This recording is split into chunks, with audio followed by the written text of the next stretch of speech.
Gas, Antarctica दुनिया का 5वां सबसे बड़ा कॉन्टिनेंट है, जिसकी खोज 1895 में की गई थी और तब से लेकर आज तक अंटार्कटिका की मोटी बर्फ में दबे राज्यों को पता नहीं लगाया जा सका है। और हमारी साइंटिस्ट की कम्युनिटी इन मिस्ट्रीज को जानने का पूरा प्रयास कर रही है। और यह अंटार्कटिका यूरोप से भी 40% बड़ा है, जो कि पूरे 1,42,00,000 स्क्वायर किलोमीटर एरिया में फैला हुआ है, जिसमें अगर देखा जाए तो भारत जैसे 4 देश आराम से फिट आ जाएंगे। और यह कॉन्टिनेंट एक ऐसा कॉन्टिनेंट है जिसे अभी तक बहुत कम एक्सप्लोर किया जा सका है और इसकी सिर्फ एक वजह है और वो है यहाँ का टेम्परेचर। जी हाँ, यहाँ पर टेम्परेचर हमेशा -50 डिग्री सेंटीग्रेड से कम ही रहता है और यहाँ पर बर्फ इतनी ज्यादा है कि अगर पूरी दुनिया के ग्लेशियर और पहाड़ों की बर्फ इकट्ठा कर ली जाए फिर भी यह अंटार्कटिका पर मौजूद बर्फ का 10% ही होगा। और अंटार्कटिका एक ऐसा कॉन्टिनेंट है जहाँ पर दुनिया का 70% फ्रेश पोर्टेबल वाटर बर्फ के रूप में जमा हुआ है, जो अगर पिघल जाए तो पूरे ओशियन का लेवल 200 फीट तक बढ़ जाएगा।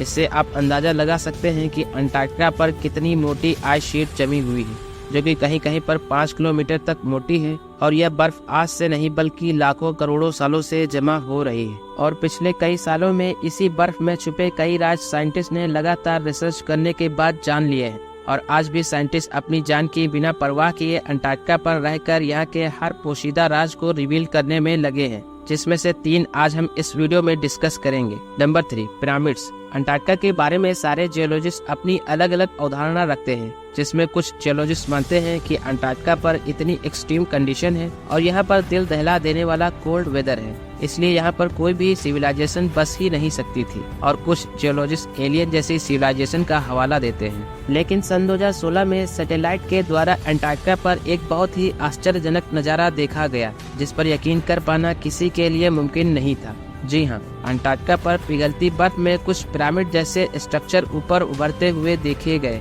और इस इमेज की वजह से जियोलॉजिस्ट एक बार फिर हैरत में पड़ गए। इस पिरामिड की चारों साइड बिल्कुल ऐसी ही नजर आती हैं जैसे कि इजिप्ट के पिरामिड की हैं और इसकी एक एक साइड एग्जैक्टली 2 किलोमीटर लंबी है। और अगर हम गीजा के सबसे बड़े पिरामिड की बात करें तो उसकी साइड सिर्फ 220 मीटर ही बड़ी है, जिससे इस बात का अंदाजा लगता है कि यह पिरामिड कोई नेचुरल पिरामिड नहीं है, बल्कि किसी सिविलाइजेशन की कलाकारी का जीता जागता उदाहरण है। लेकिन एक सवाल यह भी उठता है कि भला इतने ठंडे वेदर में कोई सिविलाइजेशन कैसे सरवाइव कर सकती है। और एक बात यह भी सच है कि अंटार्कटिका पर आइस कोर ड्रिलिंग करने के बाद लाखों साल पुराने बर्फ के सैंपल मिले हैं, जिनसे यह पता चलता है कि यहाँ पर लाखों साल पहले भी इसी तरह बर्फ हुआ करती थी, जिसमें किसी सिविलाइजेशन का जिंदा होना पॉसिबल ही नहीं है। लेकिन सन 2017 में यहाँ पर जर्मन जियोलॉजिस्ट की टीम ने कई जगह आइस कोर ड्रिलिंग की और इन सब के बाद जो रियलिटी सामने निकल कर आई उसने सबको हिला कर रख दिया, क्योंकि आइस कोर ड्रिलिंग में हजारों साल पुरानी जड़ी बूटियां और पेड़ के सैंपल पाए गए,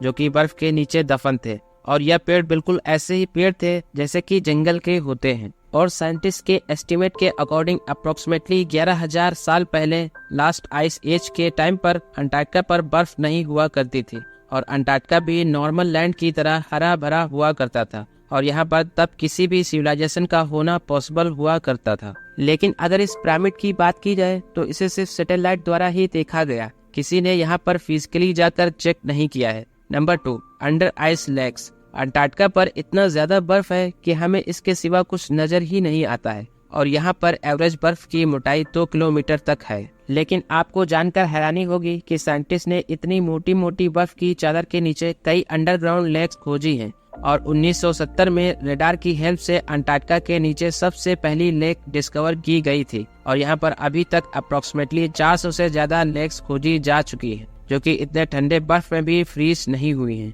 इन लेक्स के वाटर का टेम्परेचर -3 डिग्री सेंटीग्रेड तक है, जो कि फ्रीजिंग पॉइंट के नीचे ही है। लेकिन इसके बावजूद भी यह लेक फ्रीज होने का नाम ही नहीं लेती है। इनमें से सबसे बड़ी लेक वोस्टक है, जिसे एक रशिया के साइंटिस्ट ने डिस्कवर किया था और अगर देखा जाए तो यह सिर्फ अंटार्कटिका की ही नहीं बल्कि दुनिया की तीसरी सबसे बड़ी लेक है। और 3.5 किलोमीटर नीचे मौजूद इस लेक में काफी रिसर्च करने के बाद पता चला कि यह लेक 20 मिलियन ईयर पुरानी है। और सन 2014 में साइंटिस्ट को लेक वायलेंस में इस तरह के माइक्रो ऑर्गेनिज्म मिले जो सिर्फ इसी लेक में मौजूद हैं और यह छोटे जीव इसी लेक में रहते हैं। इन्होंने न कभी सूरज की रोशनी देखी है और न बाहर की दुनिया, लेकिन इसके बावजूद भी ये इस लेक में जिंदा है। आखिर कैसे?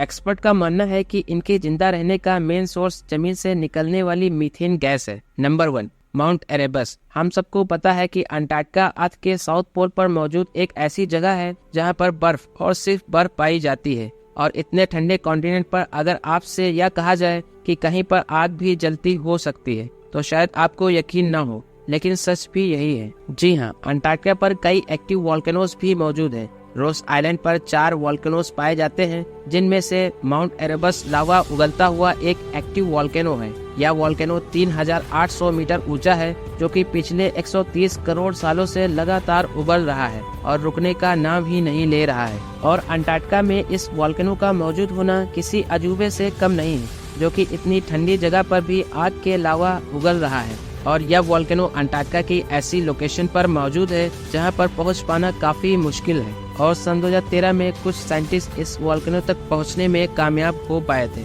और उन्होंने इस वॉल्केनो के पास कई माइक्रो ऑर्गेनिज्म को भी जिंदा पाया था, जो दुनिया में और कहीं नहीं पाए जाते हैं। और अंटार्कटिका की इस ठंडी बर्फ में वॉल्केनो की गर्मी कुदरत का एक करिश्मा ही है। गाइस, आज की इतना ही। आई होप आपको यह वीडियो पसंद आई होगी। हम मिलेंगे नेक्स्ट वीडियो में फिर से। सब्सक्राइब करिए हमारे चैनल को और बेल आइकन को प्रेस करिए ताकि ऐसी इन्फॉर्मेटिव वीडियोस आपको मिलती रहे। Thanks for watching.